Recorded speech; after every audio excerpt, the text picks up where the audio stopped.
ആഹാ, ഇതാരും അറിയാമേ? എന്ത് പറ്റി, ഡ്യൂട്ടി മാറിയോ? ആ, ഇങ്ങനെയാണെങ്കിൽ ഡ്യൂട്ടി മാറേണ്ടി വരും. സൂസനെ ലീവ് എടുത്തു. എല്ലാവരും ഈ മറിയാമ്മയെ പോലെയല്ല മേജർ സാബ്. സാബിനെ ഡിസ്ചാർജ് ചെയ്തിട്ട് ഇനി സൂസനെ ഡ്യൂട്ടിയിൽ ജോയിൻ ചെയ്യൂ.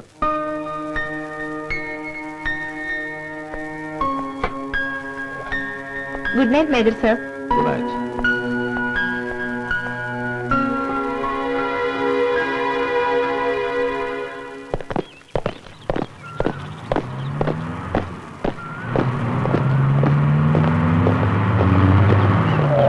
Good morning, Susanna.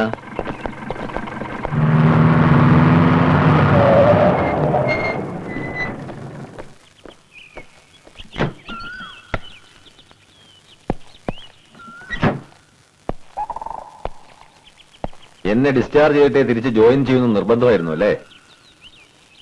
എന്നെ അത്രയ്ക്ക് വെറുപ്പ? എല്ലാവരെയും കാണുന്ന പോലെ എന്നെ കാണരുത് പ്ലീസ്. എന്നെ ഇനി ശല്യപ്പെടുത്തരുത്. ഞാൻ ഒരുപാട് തെറ്റുകൾ ചെയ്തിട്ടുണ്ട്. അതൊക്കെ മേലിൽ ആവർത്തിക്കില്ല എന്ന് തീരുമാനവും എടുത്തു. Now I am serious. എനിക്ക് സൂസന്നെ ഇഷ്ടമാണ്. ഇത് ഞാൻ ഒരുപാട് കേട്ടുമടുത്ത വാക്കുകളാണ്. തന്നെയുമല്ല, നിങ്ങളൊരു മേജറാണ്, ഞാൻ വെറും ഒരു നേഴ്സും. ഞാൻ എവിടെയാ നിൽക്കുന്നതെന്ന് എനിക്ക് നന്നായി അറിയാം. മിലിറ്ററി ബാരക്കുകളിൽ സ്ഥിരം നടക്കാറുള്ള ഇതുപോലത്തെ ഒരു മൂന്നാംകിട പ്രണയ നാടകത്തിന് എനിക്ക് തീരെ താല്പര്യമില്ല. എന്നെ ഇതും പറഞ്ഞ് ശല്യപ്പെടുത്തരുത്. എന്റെ അപേക്ഷയാണ്. I am sorry.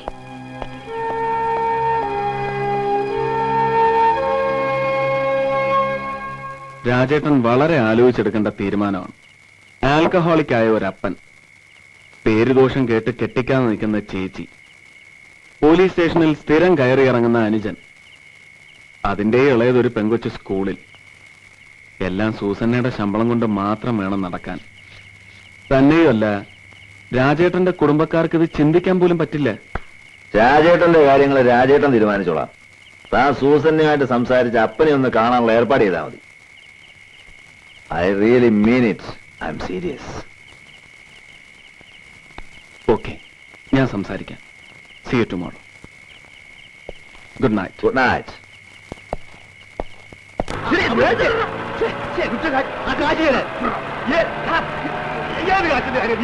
അപ്പൊ എന്റെ പോക്കറ്റിൽ നിട്ട കാശുകാരി ഞാൻ ചോദിക്കുന്നത് ഈ കടിച്ചു മാറ്റി വെള്ളം അടിച്ചില്ലേ? എന്റെ ഇപ്പൊ കാശില്ല. സൂസന് വരുമ്പോ വാങ്ങിച്ചു തരും. തരാ പറഞ്ഞു.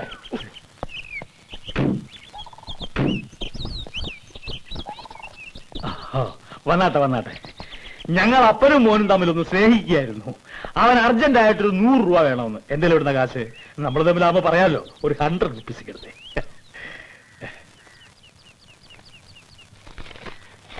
ഏതായാലും മെനക്കെട്ടില്ലേ, ഒരു 100 റുപ്പീസ് കൂടെ ആയിക്കോട്ടെ. Okay okay. ഇത് മേജർ രാജശേഖരൻ നമ്പ്യാർ. ഞാൻ ഡൊമിനിക് ഫെർണാണ്ടസ്. സർവീസിൽ ഡ്രൈവർ ആയിരുന്നു. ഇപ്പൊ റിട്ടയർ ആയിട്ട് കുറച്ചു കാലമായി. Let's go inside. Please, come.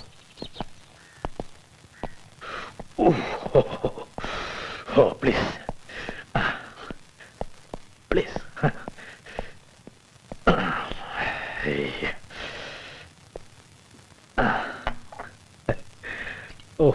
Offer ചെയ്യാനില്ല, സോറി. ഞാൻ സൂസന്നയോട് സംസാരിച്ചിരുന്നു. അവളെല്ലാം പറഞ്ഞു. കേട്ടോ വേറെ, ഞാൻ ഉള്ള കാര്യം ഉള്ളതുപോലെ പറയും. എന്റെ മോള് സൂസന്ന കാണാൻ കൊള്ളാവുന്ന ഒരു പെണ്ണായതുകൊണ്ട് അവള് ജോലി ചെയ്തിട്ടുള്ള എല്ലാ ക്യാമ്പുകളിലും ലെഫ്റ്റനന്റ് മുതല് കേണലന്മാര് വരെ കല്യാണാലോചനയായിട്ട് വന്നിട്ടുണ്ട്. പക്ഷെ ഉള്ള കാര്യം ഉള്ളതുപോലെ പറയുമ്പോ ഈ ആലോചനക്കാരൊന്നും തിരിച്ചു വന്നിട്ടുമില്ല. അതുകൊണ്ട് പറയുന്നതാ. നാൻസി, എനിക്ക് 4 മക്കളാ. 3 പെണ്ണും ഒരാണും. ഭാര്യ ഉള്ളത് അകത്ത് കിടപ്പിലായിട്ട് കുറച്ചു കാലമായി. ഇത് സൂസന്നയുടെ മൂത്തതാ, നാൻസി. ഇവിടെ അടുത്ത് തയ്യക്കടലാ ജോലി. ഇത് ജൂഡി, 10ാം ക്ലാസ്സിലാ.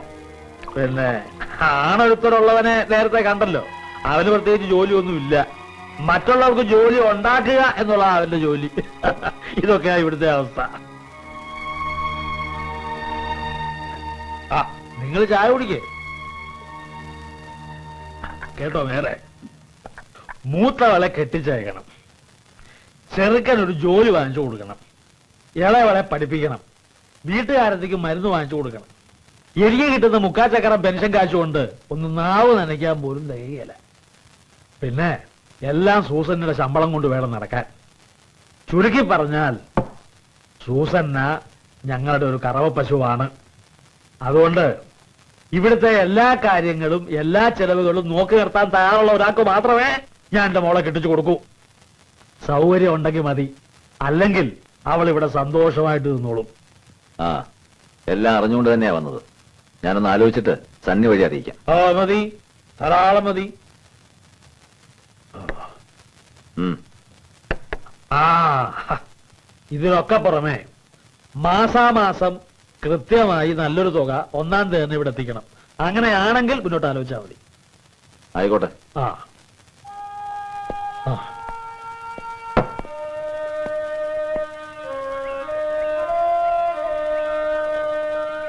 ഒന്നും വേണ്ടിയിരുന്നില്ല എന്നിപ്പ രാജേട്ടന് തോന്നുന്നുവല്ലേ?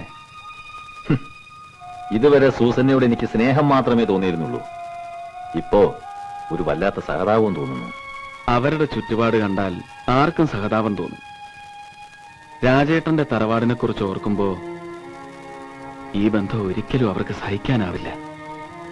ഈ ആവേശമൊക്കെ കഴിയുമ്പോ രാജേട്ടന് മറിച്ച് ചിന്തിച്ചാൽ ഒരുപാട് ജീവിതങ്ങൾ ഒരുമിച്ച് തകരും. അതാ എന്റെ പേടി. നോ, ഇത്രയും കാലം വേണ്ടാന്ന് വെച്ചിരുന്ന ഒരു കാര്യം ഇപ്പൊ ഞാൻ വേണമെന്ന് ആഗ്രഹിച്ചതും തീരുമാനിച്ചതും എല്ലാം ആലോചിച്ചിട്ട് തന്നെയാണ്. I want her. I am mad after her. സൂസന്നയുടെ അപ്പൻ പറഞ്ഞ എല്ലാ നിബന്ധനകൾക്കും ഞാൻ തയ്യാറാണ്. മാസം ഒരു തുക, നല്ലൊരു തുക കൃത്യമായി അവിടെ എത്തിച്ചേക്കാം. അമ്മ പ്രായമായിട്ടിരിക്കുകയല്ലേ, ഒരു അനുവാദം പോലും ചോദിക്കാതെ? അനുവാദം ചോദിക്കാൻ പോയാൽ നടക്കില്ല. ഇപ്രാവശ്യം അമ്മയുടെ പിറന്നാളിന് പോകുമ്പോ നീ കൂടെ വരണം. നീ വേണം അമ്മയോട് പറഞ്ഞ സമ്മതം മേടിക്കും. അമ്മാവന്മാർക്കും അമ്മായിമാർക്കും മറ്റുള്ളവർക്കും ഒക്കെ എതിർപ്പായിരിക്കും. ആർക്കും ഒരു ബുദ്ധിമുട്ടും വേണ്ട. കൂനൂരിൽ ഒരു രജിസ്റ്റർ മാരേജ്.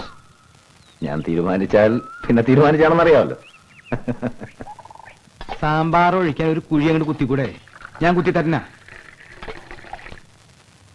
എടാ ചിറ്റപ്പാ, കുട്ടികൾക്കുളമ്പോ നോക്കിയോളമ്പടാ. അതെങ്ങനെയാ? രാജശേഖരൻ കുട്ടി വന്നാ പിന്നെ ദാഹം തീർത്ത് ചിറ്റപ്പനങ്ങ് വല്യപ്പനാകും. ഞാൻ നന്നായിട്ട് കഴിക്കും, ഇപ്പൊ കഴിച്ചിട്ടുണ്ട്. ഇനി കൂടി പോയാൽ ദേ ഇതുപോലെ ഒന്ന് വിയർക്കും. പക്ഷെ വേറെ ചില ആളുകൾ അങ്ങനെയല്ല. കുടിച്ച് ലക്കില്ലാണ്ട് ബാത്റൂമാണെന്ന് വിചാരിച്ച് അടുക്കളയിൽ പോയി മൂത്രമൊഴിക്കുക. ഞാൻ പ്രത്യേകിച്ച് ആരും ഉദ്ദേശിച്ച് പറഞ്ഞതല്ല, ഒരു പൊതു സ്വഭാവം പറഞ്ഞതേ ഉള്ളൂ.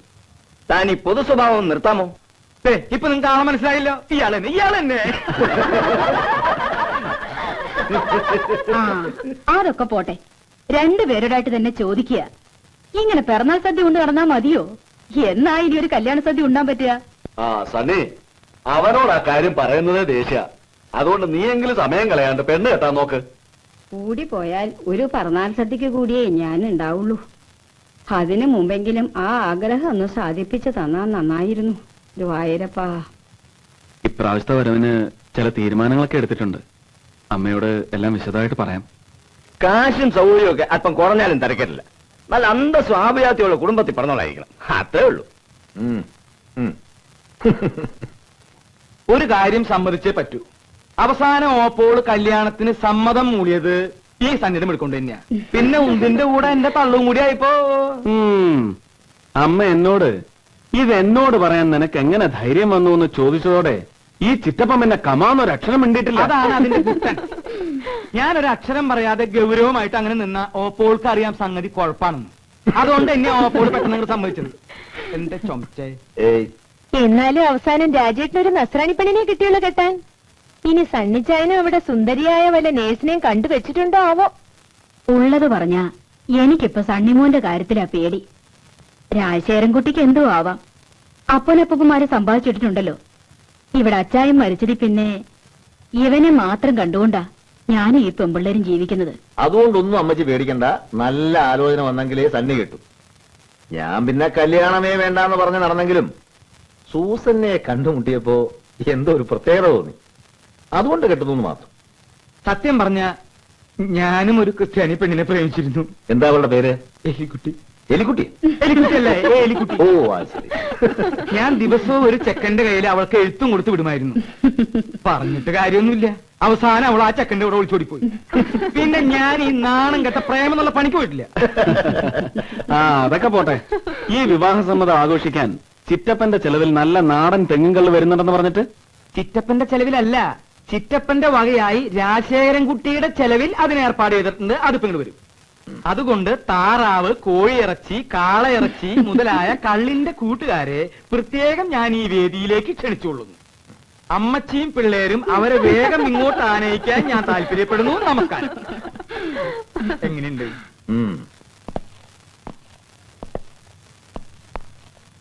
എന്നാ പിന്നെ ഞങ്ങൾ പോയിട്ട് വരാം.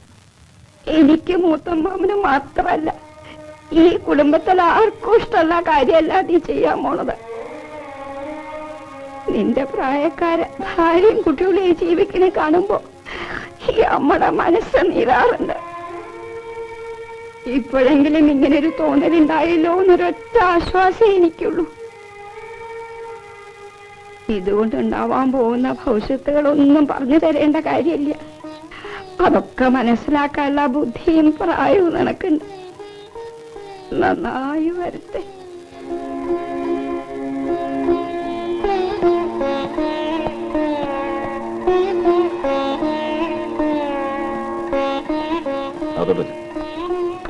ഞങ്ങൾ എതിർത്താലും നീ ഇത് നടത്തുമെന്നറിയാം.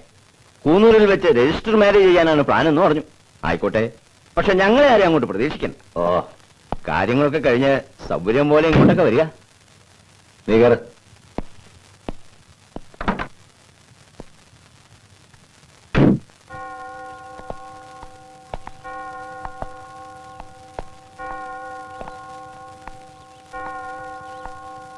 സണ്ണി എല്ലാം പറഞ്ഞു കാണുമെന്നറിയാം. എങ്കിലും ഒന്നുകൂടി പറയാണ്, എന്റെ വീട്ടുകാരുടെ സമ്മതം ഞാൻ വാങ്ങിക്കഴിഞ്ഞു. സൂസന്നയുടെ അപ്പൻ പറഞ്ഞ എല്ലാ നിബന്ധനകൾക്കും ഞാൻ തയ്യാറുമാണ്. ഇനി സൂസന്നയുടെ തീരുമാനമാണ് എനിക്കറിയേണ്ടത്. ഇപ്പൊ തന്നെ പറയണമെന്നില്ല, സാവകാശം ആലോചിച്ച് പറഞ്ഞാൽ മതി. ഞാൻ കോട്ടേഴ്സ് വഴിയാ പോകുന്നത്. ഡ്രോപ്പ് ചെയ്യാം? വേണ്ട, ഞാൻ നടന്നു പോയിക്കോളാം. ഞാൻ ഡ്രോപ്പ് ചെയ്യാടോ. വന്നേ. കേറ്.